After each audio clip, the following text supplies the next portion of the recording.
미국의 유진 오닐이라는 유명한 극작가가 있습니다. 1936년 극작가로는 드물게 노벨 문학상을 수상했고 플리츠상도 4번이나 수상한 아주 뛰어난 극작가였습니다. 그의 이름은 미국 현대 연극의 아버지다, 그렇게 불릴 정도로 널리 알려졌지요. 하지만 그의 영광 뒤에는 말로 다 할 수 없는 부서진 인생의 그림자가 있었습니다. 이 유진 오닐이요, 늘 자신을 소개하면서 이렇게 소개했습니다. 나는 호텔방에서 태어난 사람입니다. 이렇게 말이죠. 여기서 호텔이라고 해서 우리가 생각하는 5성급 호텔, 이 호텔이 아닙니다. 여인숙 같은 허름한 숙박업소를 말합니다. 그의 아버지가 떠돌이 배우였기에 그는 제대로 된 집 한 칸, 따뜻한 가족의 품도 누려보지 못했던 거지요. 그렇게 어린 시절을 보내고 자신도 가정을 꾸리게 되었지만 그의 가정 역시 따뜻함을 느낄 수 있는 행복한 가정, 그런 가정은 아니었습니다. 그의 큰아들 권총 자살을 했고요, 둘째 아들도 마약 중독에 빠져서 스스로 생을 마감했습니다. 딸은 18살 때 결혼하겠다며 남자를 한 명 데리고 왔는데요, 이 아버지인 유진 오닐보다 겨우 1살 어린 54세 남자를 데리고 온 거예요. 그것도 이미 3번 이혼한 경험이 있는 남자였지요. 그 남자가 누구냐? 그 유명한 찰리 채플린이었습니다. 그 이후 유진 오닐은 딸과 절연하고 죽을 때까지 만나지 않았다 그럽니다. 그리고 말년에는 정확한 병명도 알 수 없는 이 손떨림 현상이 엄청나서 글을 쓸 수도 없었고 타이핑을 할 수도 없게 되었다 하고요, 여러 고통 속에 그도 삶을 호텔방에서 마감했다고 합니다. 그런 그가 자신의 생의 마지막 즈음에 이런 고백을 남긴 것으로 전해집니다. 인간은 부서진 채 태어나고 수선하며 살아간다. 하나님의 은총이 그 접착제다. 자신의 복잡하고 괴로웠던 삶을 이렇게 돌아보면서 이런 말을 남긴 거죠. 인간은 하나님의 은총이라는 그 접착제가 없으면 살아갈 수가 없다. 하나님의 은총의 접착제로 부서진 부분을 이렇게 수선하며 살아간다. 참 공감이 되기도 했습니다.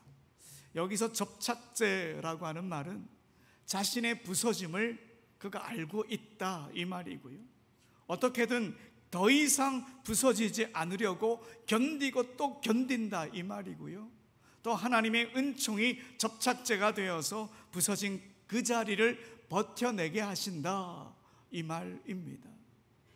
여러분, 우리도 살면서 삶이 산산이 부서지는 듯한 시간을 보낼 때가 있죠. 믿었던 이에게 배신을 당하고 믿음대로 되지 않고 좌절하게 되고 가족 안의 상처가 반복되기도 하고 기도했는데 아무 일도 일어나지 않고 어두운 터널 언제 빠져나갈지도 모르겠고, 이런 시간 속에서 우리 신앙인은 어떻게 해야 할까요? 하나님의 은총의 접착제를 믿고 견뎌내고 버텨내야 한다는 겁니다. 그 힘겨운 자리를 믿음으로 견뎌내는 것, 그게 바로 우리 그리스도인들이 해야 할 일인 거지요. 오늘 본문에 등장하는 제자들, 이 제자들의 모습이 바로 이런 모습입니다. 그들도 지금 신앙의 힘으로 힘든 순간을 견디고 버티고 있습니다. 하나님의 은총의 접착제를 사모하면서 말이죠. 그런데 제자들이 견디고 있는 이 장소를 오늘 본문의 13절에 보면 거기다 이렇게 밝히고 있습니다. 거기. 예수님께서 승천하신 후에 예수님을 따르던 제자들과 여러 사람들, 그리고 예수님의 가족들이 거기 모였다, 오늘 본문은 밝히고 있습니다. 그러면 여러분, 거기가 어딜까요? 공간적인 의미로 본다고 그러면 마가의 다락방, 마가의 다락방으로 알려져 있습니다. 13절에 다락방이라고 하는 단어가 등장하지만 그 다락방이 마가의 다락방이다 라고 하는 언급은 없지요. 하지만 사도행전 12장에 보면 야고보의 순교 이후 베드로가 옥에 갇히게 됩니다. 그러자 제자들과 성도들이 함께 모여 기도하게 됐는데요, 그 장소를 마가라 하는 요한의 어머니 마리아의 집이다, 이렇게 소개하고 있습니다. 그래서 교회의 전통은 이 다락방을 마가의 다락방으로 이렇게 부르기로 한 거지요. 하지만 여러분, 오늘 본문의 거기는 이런 공간적 장소만 의미하는 게 아닙니다. 거기는 어디냐? 예수님이 계시지 않는 자리였습니다. 예수님은 이제 하늘로 올라가셨고 육신으로는 제자들과 함께 하고 계시지 않습니다. 믿음으로 따랐던 그 예수님이 더 이상 눈에 보이지 않는 시간, 그 시간을 제자들이 살아가고 있습니다. 어쩌면 그 시간 제자들에게는 가장 낯설고 불안한 시간이었을지도 모르겠습니다. 그렇게 주님의 부재를 느끼는 거기였습니다. 그리고 거기는 또 어떤 곳이냐? 여전히 위험이 도사리고 있는 자리이기도 했습니다. 예수님께서 십자가에 못 박히시고 40일밖에 지나지 않았습니다. 예수님을 십자가에 못 박았던 제사장들, 종교 지도자들, 또 폭도들 다 여전히 그곳에 남아 있습니다. 예루살렘에 거기에 그대로 있었으니까 이곳은 위험한 예루살렘이었던 거죠. 제자들 역시 잡힐 수도 있지 않았겠습니까? 핍박당할 수도 있었습니다. 안전이 보장되지 않은 거기였던 거지요. 그런데 그들은 예수님이 계시지도 않았고 안전이 보장되지 않았던 거기에 머물렀습니다. 왜 그랬을까요?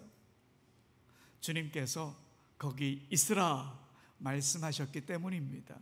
예수님께서 승천하시기 전에 말씀하셨지요. 예루살렘을 떠나지 말고 내게 들은 바 아버지의 약속하신 것을 기다리라. 아버지의 약속하신 것이 무엇일까요? 성령이죠. 성령을 거기서 기다리라고 하셨기 때문에 제자들은 거기 머물렀던 곳입니다. 위험한 곳이지만 그 자리가 주님의 말씀하신 자리였기 때문에 떠나지 않았던 거죠. 그러고 보니 거기는 어떤 곳이냐?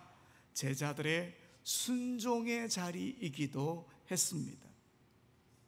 여러분, 우리의 일상이 깨어지고 평강이 무너진 자리, 관계가 부서지고 주님이 계시지 않는 것 같은 자리, 여러분, 그 자리를 우리는 어떻게 지내고 있습니까?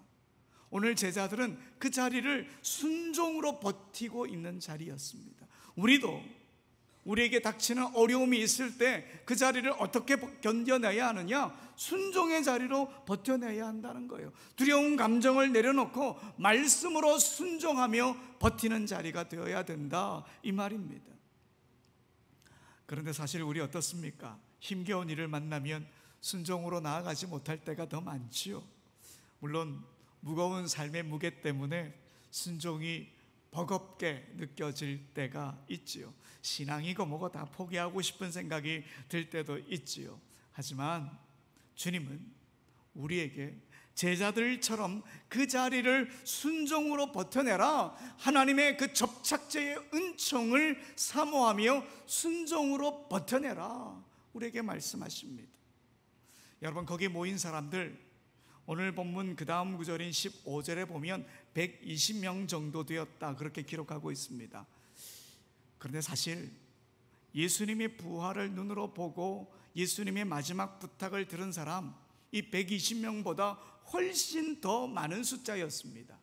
고린도전서 15장 6절에 보면 부활하신 주님이 500여 형제에게 일시에 보였다 밝히고 있습니다. 그러니까 500명이나 부활의 주님을 만났고 주님께서 당부하신 그 마지막 말씀을 들었지만 지금 거기는 몇 명만 모였다고요? 120명만 모였다는 거예요. 순종이 이렇게 힘들다라고 하는 것을 우리에게 알려주고 있는 거예요. 500명이 다 모여서 순종한 게 아니라 120명만 순종했다는 거죠.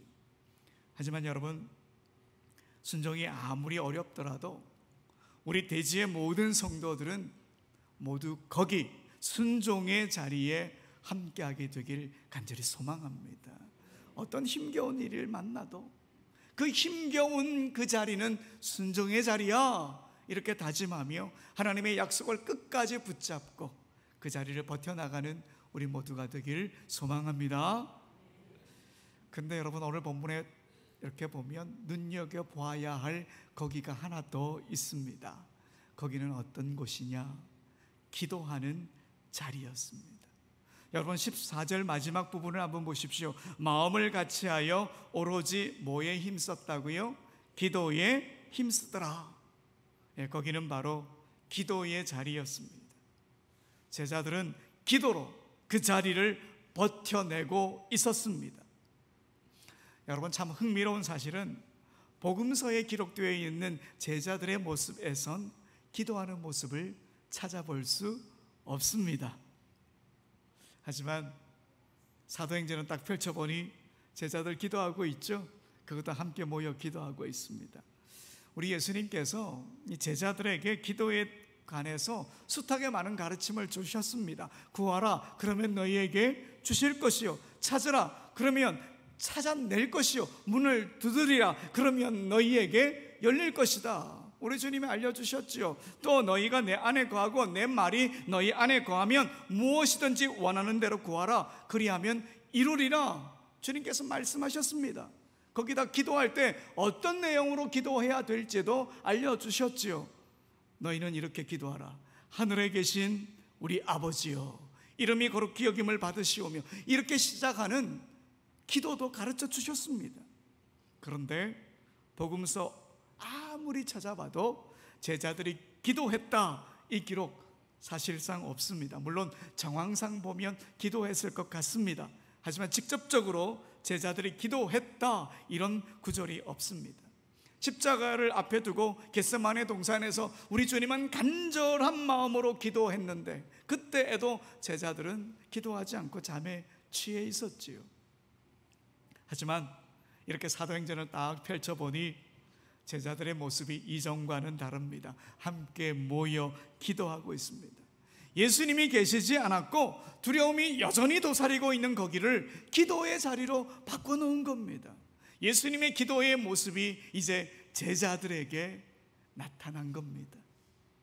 여러분, 하나님의 접착제의 은총을 바라는 거기에서 우리는 기도의 사람이 되어야 합니다.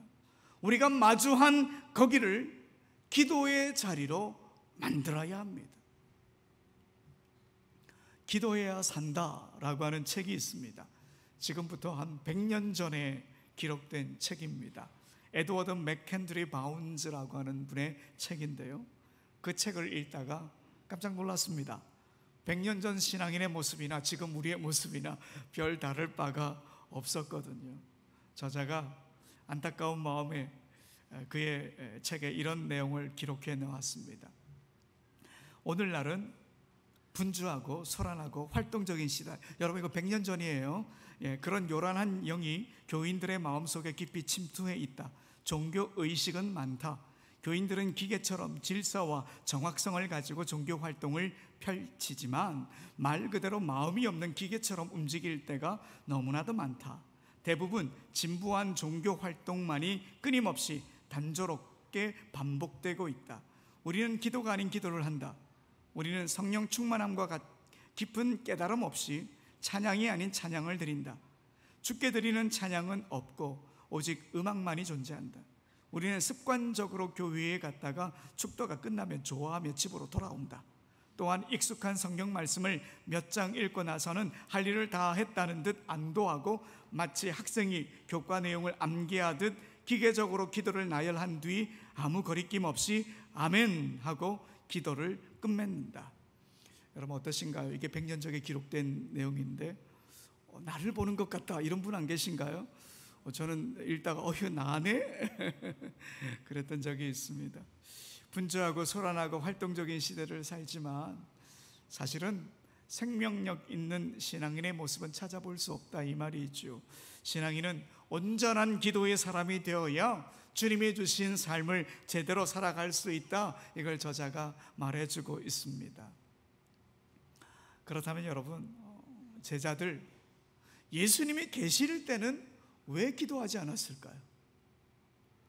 제자들은 스승이신 예수님이 많은 기적을 일으키는 것을 눈으로 직접 봤습니다. 또 예수님께서 전도를 위해서 제자들을 파송하면서 귀신을 쫓아내는, 또 병을 고치는 그 은사를 제자들에게 주셨습니다. 그래서 파송된 제자들이 돌아오고 난 다음에 예수님께 이렇게 말하죠. 주님의 이름으로 명했더니 귀신도 다 도망갔습니다. 이렇게 기뻐하며 외쳤지요. 그런데 그런 일을 경험하고 난 뒤 제자들은 자기들이 대단한 사람이 된 양 착각을 한 거죠. 자신들이 모든 일을 다 할 수 있다 생각한 거죠. 그러니 기도할 필요가 없었던 겁니다. 그러다가 일이 터져버렸습니다. 예수님께서 잠깐 자리를 비우셨는데 귀신 들린 아이를 고쳐달라며 한 아버지가 아이를 데리고 제자들을 찾아왔습니다. 그런데 제대로 고치지 못했습니다. 당황하고 있을 때에 예수님께서 돌아오셔서 제자들에게 믿음이 없다 꾸짖으시고는 이 아이를 고쳐주셨지요. 제자들이 겸연쩍은 얼굴로 예수님께 묻습니다. 우리는 어째서 그 귀신을 쫓아내지 못했죠? 그러자 주님이 이런 말씀을 하셨습니다. 마가복음 9장 29절의 말씀을 함께 읽어봅시다. 이르시되 기도 외에 다른 것으로는 이런 종류가 나갈 수 없느니라 하시니라. 아멘.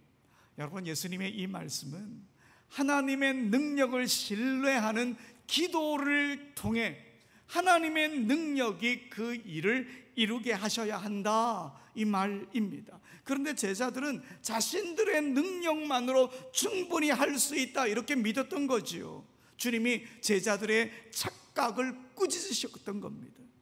여러분, 기도의 핵심은 뭐냐면 자신의 능력을 내려놓고 하나님 외에는 아무도 그 일을 할 수 없다 고백하는 겁니다. 내 힘으로는 할 수 없어서 하나님께 도움을 구하는 그 겸손한 자세, 그게 바로 기도의 핵심이지요. 사랑하는 여러분, 오늘 제자들은 거기를 기도의 자리로 만들었습니다. 자기들이 아무것도 할 수 없다는 것을 깨달았기 때문에 주님도 계시지 않고 두려움이 도사리고 있는 이곳, 우리 하나님만이 하실 수 있습니다. 하나님의 은총의 접착제만이 우리를 다시 붙여줄 수 있고 회복시킬 수 있습니다. 이런 믿음을 갖고 그 자리를 기도의 자리로 만들었던 겁니다. 여러분, 우리도 기도해야 합니다. 기도합시다. 내가 할 수 있다, 이 문제 내 해결할 사람 내가 찾아보면 있을 거야, 이런 생각보다 기도가 먼저입니다. 하나님의 능력을 믿고 말이죠. 하나님의 접착제의 은총이 우리를 회복하실 것이고 우리를 다시 붙여주실 것이고 우리를 새롭게 할 것이라는 그 믿음을 가지고 기도하는 일이 먼저입니다. 방금 제가 책을 한 권 소개해드렸죠. 기도해야 산다. 설교를 준비하면서 타이핑을 하다가 제가 실수를 했습니다. 여러분, 한글 자판에 보면 기역과 시옷이 이렇게 딱 붙어 있거든요. 기도해야 산다 이렇게 쳐야 되는데 시도해야 산다 이렇게 쳐버린 거예요. 이걸 막 수정하면서 이것도 말이 되네. 시도해야 산다. 기도는 아는 게 아니라는 거예요. 기도는 아는 게 아니라 기도는 시도해야 되는 것이고 기도를 시도해야 산다. 이것도 말이 되네. 여러분, 기도는 해야 되는 거예요. 기도는 알고 있는 게 아닙니다. 우리가 해야 합니다. 어느 목사님이 그러세요. 신앙생활을 오래 하신 분들 중에는 기도의 능력을 믿지 못하는 분들이 의외로 많다. 신앙생활을 오래 해왔음에도 불구하고 기도의 능력을 믿지 못하는 이유가 뭐냐? 믿기는 오래 믿었지만 기도를 하지 않았다는 거예요. 기도를 하지 않았기 때문에 기도의 능력을 모른다는 거예요. 기도를 한다 해도 주로 식사 기도만 잠깐 하고 만다든지 아니면 어떤 어려움이 딱 닥쳤을 때 다급하게 하나님께 부르짖다가 그 어려운 문제 싹 해결되고 나면 다시 기도를 하지 않거나, 그게 문제라는 거지. 여러분, 우리는 계속 기도해야 합니다. 그런데 여러분, 오늘 본문을 보면 이 기도, 개인의 기도가 아닙니다. 공동체의 기도입니다. 제자들이 함께 모여 기도했던 공동체의 기도의 자리입니다. 여러분, 요즘 우리는 점점 함께 기도하는 자리에서 멀어지고 있는 건 아닌지 모르겠습니다. 이런저런 이유가 많겠지요. 어쩌면 귀찮은지도 모르겠습니다. 기도할 이유를 찾지 못할 수도 있지요. 함께 기도하는 자리가 얼마나 귀한지 우리가 경험했으면 좋겠습니다. 지난주 새벽 기도 때에 시편 73편을 읽으면서 그런 이야기를 나누었습니다. 이 시편의 저자가요, 악인이 잘 되는 것, 악인이 형통한 걸 보고 도저히 이해가 안 되는 거예요. 화가 막 치밀어 올라요. 하나님께 이야기했는데 안 바뀌어요. 그런데 하나님의 성소에 들어가면서 하나님의 뜻을 깨닫게 됩니다. 여러분, 시편 73편 17절의 말씀을 함께 읽어봅시다. 하나님의 성소에 들어갈 때야 그들의 종말을 내가 깨달았나이다. 아멘. 여러분, 이 구절에서 성소에 들어갈 때 이 말은 무슨 말일까요? 예배의 자리, 기도의 자리를 말합니다. 예배의 자리, 기도의 자리에서 하나님을 만나서 하나님의 뜻을 온전히 깨닫게 되었다, 이 말이지요. 그런데 여러분, 성소에 들어갈 때 이 예배의 자리, 기도의 자리는요, 사실 하나님만 만나는 자리가 아닙니다. 나처럼 이 세상에서도 하나님의 뜻대로 살기 위해 애쓰는 다른 사람을 만나는 자리이기도 합니다. 세상에 나만 홀로 외로운 줄 알았는데 같은 마음으로 신앙의 길을 걸어가는 동지가 있다. 그 동지를 만나는 시간입니다. 사실 그 동지를 만날 때 여러분 얼마나 큰 위로가 되는지 모릅니다. 여러분, 예배의 자리, 기도의 자리는 그렇게 서로를 격려하는 자리입니다. 함께 예배하고 함께 기도하면 힘이 생기죠. 지원군이 이렇게 많구나, 든든해집니다. 여러분, 지금 옆에 앉아있는 함께 예배하고 있고 함께 기도하는 우리 성도님들이 바로 하나님의 손이 되어주고 하나님의 발이 되어줍니다. 자꾸 함께 모여서 예배하고 더 자주 기도해야 우리가 거기를 버텨낼 힘을 함께 받게 되는 겁니다. 나 홀로 광야에 버려진 것이 아니라는 사실을 함께 예배하며 함께 기도하며 우리는 확인할 수 있는 거지요. 우리나라 초기 교회의 역사를 보면 함께 기도하는 일들이 참 많았습니다. 특히 새벽 기도의 모습, 함께 기도하는 이 모습의 절정이죠. 1906년 가을부터 새벽 기도가 시작되었습니다. 평양 장대현 교회의 당시 길선주 장로님, 국가의 어려움을 염려하면서 새벽에 교회에 나가 기도하기 시작했고요. 얼마 되지 않아 박칠옥 장로가 동참하면서 점차 많은 교인들이 새벽 기도에 참여하게 되었습니다. 주일 예배 때 광고했습니다. 누구나 다 기도할 수 있습니다. 함께 새벽에 기도합시다. 새벽 4시 30분에 종을 칠 때니 함께 기도합시다, 이렇게 광고했죠. 그런데 그 당시 시계가 다들 있었겠습니까? 시계가 없던 시절에 다음날 새벽 1시부터 사람들이 막 모이기 시작하는 거예요. 그래서 새벽 2시가 되니까 벌써 교회가 꽉 차기 시작했답니다. 그러다 며칠 후부터 작게는 300명, 많게는 500명 이상이 모여가지고 새벽 기도회가 되었다 그럽니다. 그 기도의 힘으로 지금의 대한민국, 우리 한국 교회가 서 있는 겁니다. 물론 당시의 생활 패턴과 지금은 다르긴 하겠죠. 하지만 우리는 함께 모여 기도하는 그 시간을 귀하게 여겨야 합니다. 지금 우리 교회 새벽 기도 한 명이 우리 교회 성도 15명을 맡아서 기도하고 있습니다. 수요 기도회, 월삭 기도회는 참여하는 한 명이 우리 교회 성도 5명 이상을 맡아서 기도하고 있습니다. 대충 몇 명 나오는지 계산이 되시죠? 함께 모여 힘을 모아서 서로를 위해, 교회를 위해, 나라를 위해 기도해야 합니다. 여러분, 우리에게 기도 제목이 얼마나 많은지 아십니까? 나라를 위한 기도도 기도이지만 우리 교회 성도님들 중에 병마와 싸우고 계신 성도님들이 참 많습니다. 함께 기도해야 합니다. 예배당 이전과 건축의 문제도 우리 함께 기도해야 합니다. 지금 있는 예배당 어제 122년 만에 부산에서 엄청난 폭우가 내렸다고 그래가지고요, 엄청나게 지붕이 샜습니다. 그래가지고 지금은 표시가 안 나는데 열심히 닦았습니다. 기도할 문제가 많은 거예요. 우리 믿음의 자녀 세대들 지금 여름 행사 준비하고 있지 않습니까? 에어컨만 설치하면 뭐합니까? 우리가 기도해 줘야지요. 우리의 자녀의 최고의 여름 행사가 될 수 있도록 성령 하나님 도와주십시오. 기도해야죠. 어른 성경학교 있잖아요. 기도해야죠. 함께 모여 기도하고 함께 모여 예배해야 되는 것입니다.